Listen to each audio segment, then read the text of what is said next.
আপনি কি পায়েস রান্না করার টিপসগুলো সঠিকভাবে জানেন? চলুন জেনে নিই শেফ মারিয়ামের কাছ থেকে। ১. চাল ভিজিয়ে নাও। গোবিন্দভোগ বা বাসমতি চাল ৩০ মিনিট ভিজালে দানা সুন্দর ফেটে পায়েস ঘন হয়। ২. দুধের পরিমাণ ঠিক রাখো। ১ কাপ চালের জন্য ১.৫ থেকে ২ লিটার ফুল ফ্যাট দুধ ব্যবহার করো। ৩. মাঝারি আঁচে ধীরে জাল দাও। বেশি আঁচে দুধ জাল দিলে পায়েসের স্বাদ নষ্ট হয়। ৪. বারবার নেড়ে দাও।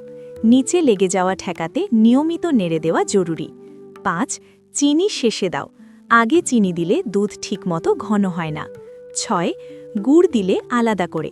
গুড় ব্যবহার করলে দুধ হালকা ঠান্ডা করে নাও, না হলে কেটে যেতে পারে। ৭.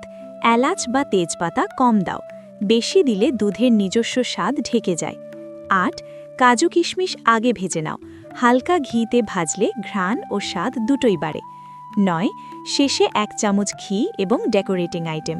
পরিবেশনের আগে দিলে পায়েস আরও রিচ লাগে। এরকম আরও টিপস পেতে ফলো দিয়ে আমাদের সাথেই থাকুন। ধন্যবাদ।